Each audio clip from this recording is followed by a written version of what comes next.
journalist sort of environment.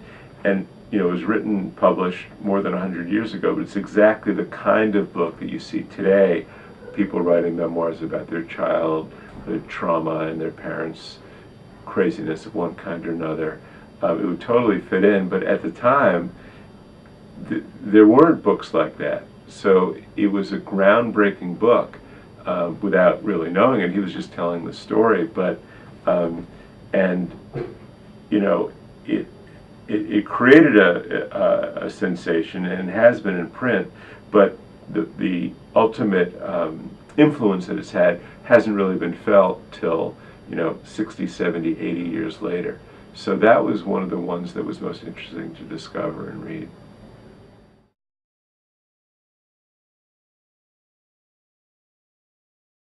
Well, it's really a very profound issue, and one of the things that got me into the book was this discussion about James Fry, and it seemed like the commentators, while agreeing that this particular man stepped over the line, more generally, people were kind of black and white on the issue, that people, especially journalists, many of them took the tack that anything that's not 100% true in a book that's labeled memoir nonfiction is not acceptable.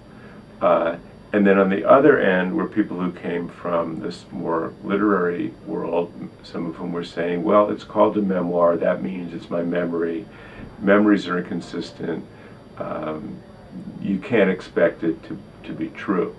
And I feel that both of those are neither one is really adequate. That on the journalist, that's everything has to be true and fact-checked, that's really not possible.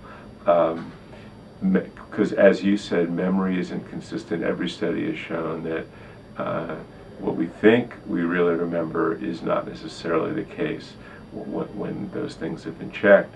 On the other hand, someone who the very popularity of memoir is related to the fact that it is presented as true, as something that really happened. So there is a certain amount of responsibility to at least, I would say, make a strong and good faith effort to tell a true story, knowing that it's never going to be 100% true, whatever that even means, and that's another kind of issue itself.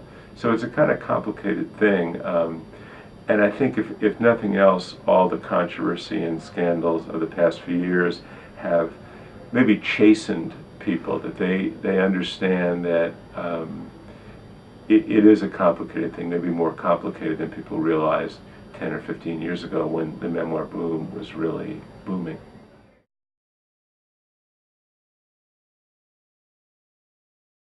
I think we see today in, a Twitter feed or a Facebook post, it is a kind of memoir. I guess a better analogy would be a journal, a journal or diary. And I didn't really write about those in the book just because I had to, cut it to manageable. They're both first-person writing about yourself, your reactions, your experience.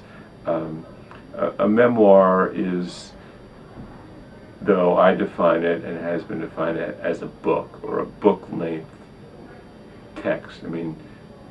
You don't see book-length text online because people don't like to read things that long. So, but you do see it in Kindle and those kind of electronic books, for sure. So I would, both those kind of forms come from the same impulse to write about yourself and reflect on what you've done.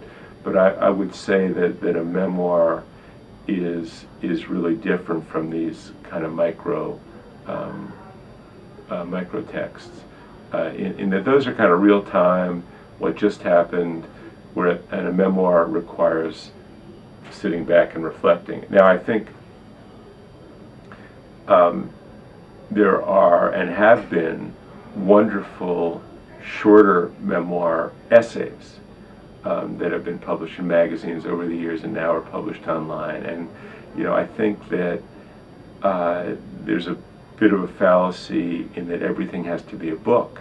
And I go to conferences and I meet people who are writers, and I see some of their manuscripts and their memoirs, and even some things that are published that are a kind of not wonderful 250, 300 page book, but could have been just a wonderful killer 50 to 60 page text. And unfortunately in today's world there's not really a place for that kind of thing, but maybe there will be as the technology develops.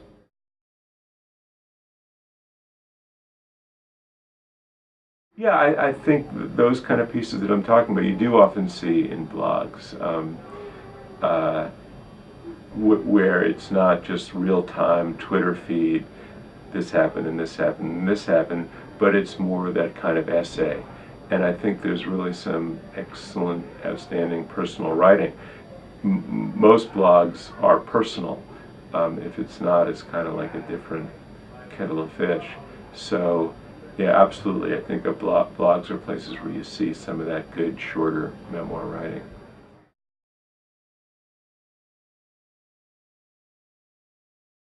I think the memoir will continue. I think there's a real power in someone telling his or her own story, if it's a good story and they're a good storyteller and a good writer. But I think a change has happened in the past. Say the memoir boom started maybe in the early 90s, 20 years ago. It's subsided a little bit. There was a point where there were too many memoirs coming out, and there became this kind of competition.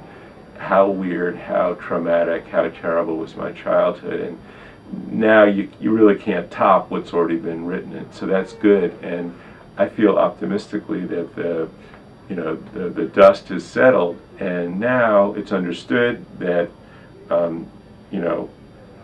anything is fair game for a book. It used to be that some things were considered too personal, and now not, and that's understood. However, there's an expectation that quality is important, that it can't just be personal, it can't just be traumatic or weird.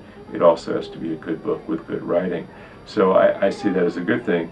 The maybe not so good thing is the celebrity memoir. That's as popular as ever, and those books, it's just part of our celebrity culture. It's a commodity.